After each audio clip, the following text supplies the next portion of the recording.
നമസ്കാരം. എല്ലാ പ്രിയ കൂട്ടുകാർക്കും ഹൃദയം നിറഞ്ഞ ഓണാശംസകൾ.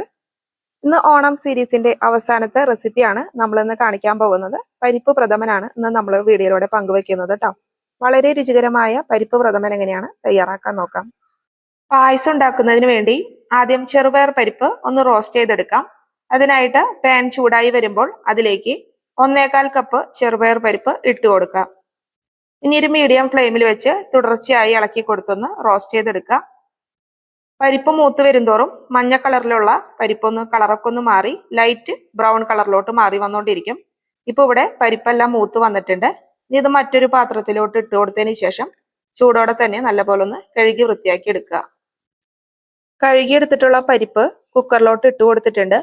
ഇനി പരിപ്പ് വേവാൻ ആവശ്യമായ വെള്ളം കൂടി ഒഴിച്ചു കൊടുക്കാം. അതിനുശേഷം കുക്കർ അടച്ചിട്ട് ഒരു 3 വിസിൽ കൊടുത്ത് കുക്ക് ചെയ്തെടുക്കുക.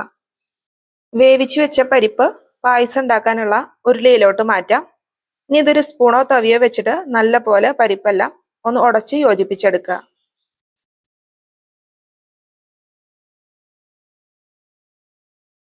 ഇനി യോജിപ്പിച്ചെടുത്ത പരിപ്പിലോട്ട് ഒരു 400 ഗ്രാം ശർക്കര ഉരുക്കി അരിച്ചെടുത്തത് ചേർത്ത് കൊടുക്കാം. ശർക്കരയും പരിപ്പും നല്ല പോലെ ഒന്ന് മിക്സ് ചെയ്ത് കൊടുക്കാം. പരിപ്പെല്ലാം ശർക്കര നീരിലിട്ടിട്ട് നല്ല പോലെ ഒന്ന് സമയമെടുത്ത് തന്നെ വരട്ടിയെടുക്കുക. ഫ്ലെയിം ലോ ടു മീഡിയത്തിനിടയിൽ ഇട്ടിട്ട് വേണം തുടർച്ചയായി വരട്ടിയെടുക്കാനായിട്ട്. ഇപ്പൊ നമ്മുടെ പായസത്തിന്റെ കളറെല്ലാം ചേഞ്ച് ആയിട്ട് ഡാർക്ക് ബ്രൗൺ കളറിൽ മാറി വന്നിട്ടുണ്ട്.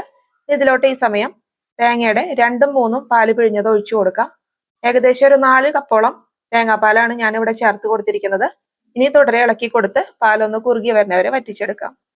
2ാം പാൽ ഒഴിച്ചതിന് ശേഷം പായസം ഇവിടെ നന്നായി ഒന്ന് വറ്റി കുറുകിയൊക്കെ വന്നിട്ടുണ്ട്. ഇതിലോട്ട് മധുരം ബാലൻസ് ചെയ്യാനായിട്ട് ഒരു പിഞ്ച് ഉപ്പും കൂടി ചേർത്ത് കൊടുക്കുക. ഉപ്പ് ചേർത്തതിന് ശേഷം നന്നായി ഒന്ന് ഇളക്കി കൊടുക്കുക. ഇനി നമുക്ക് തേങ്ങയുടെ 1ാം പാല് 1.5 കപ്പ് നമുക്ക് ഈ സമയം ഒഴിച്ചു കൊടുക്കാം.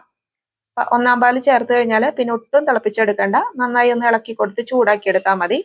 ഈ പായസത്തിലോട്ട് ഫ്ലേവറിന് വേണ്ടിയിട്ട് നമ്മൾ 1/2 ടീസ്പൂൺ ഏലക്ക പൊടിച്ചതും 1/2 ടീസ്പൂൺ ചുക്ക് പൊടിച്ചതും കൂടി ഒരുമിച്ച് ചേർത്ത് കൊടുക്കുകയാണ്. ഇവയെല്ലാം ചേർത്തതിന് ശേഷം നല്ലപോലെ ഒന്ന് ഇളക്കി വാങ്ങി വെക്കാം. പായസത്തിലോട്ടുള്ള വറവിന് വേണ്ടിയിട്ട് നമ്മൾ പാൻ ചൂടായി വന്നപ്പോൾ 3 ടേബിൾ സ്പൂൺ നെയ്യ് ഒഴിച്ചു കൊടുക്കുന്നുണ്ട്. നെയ്യെല്ലാം ചൂടായി വരുമ്പോൾ ഒരു പിടി തേങ്ങ കൊത്തിയരിഞ്ഞത് നമുക്ക് ഇട്ട് കൊടുക്കാം. തേങ്ങ ഒരു ലൈറ്റ് ഗോൾഡൻ കളർ ആവണ വരെ ഒന്ന് വഴറ്റിയെടുക്കുക. തേങ്ങ ഒന്ന് കളർ മാറി തുടങ്ങുമ്പോൾ നമുക്ക് ഇതിലോട്ട് കുറച്ച് കാഷ്നട്ടും കൂടിയിട്ടൊന്ന് റോസ്റ്റ് ചെയ്തെടുക്കുക. വറുത്തെടുത്ത കാഷ്നട്ടും തേങ്ങാക്കത്തും എല്ലാം ആ നെയ്യോടൊപ്പം തന്നെ പായസത്തിലോട്ട് ഒഴിച്ചു കൊടുക്കുക. നന്നായി ഒന്ന് ഇളക്കി കൊടുത്തൊന്ന് മിക്സ് ചെയ്തെടുക്കുക. അപ്പോൾ നമ്മുടെ സ്വാദിഷ്ടമായ പരിപ്പ് പായസം ഇവിടെ തയ്യാറായിട്ടുണ്ട്. വളരെ എളുപ്പത്തിൽ രുചികരമായിട്ട് തയ്യാറാക്കാൻ പറ്റുന്ന ഈ ഒരു പരിപ്പ് പ്രഥമന്റെ റെസിപ്പി നിങ്ങൾക്ക് ഇഷ്ടമായി കാണുമെന്ന് വിചാരിക്കുന്നു.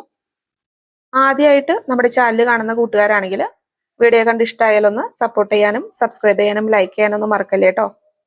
വീണ്ടും തൊട്ടടുത്ത ദിവസം വീണ്ടും മറ്റൊരു കിടിലൻ റെസിപ്പി ആയിട്ട് കാണാം. Thank you.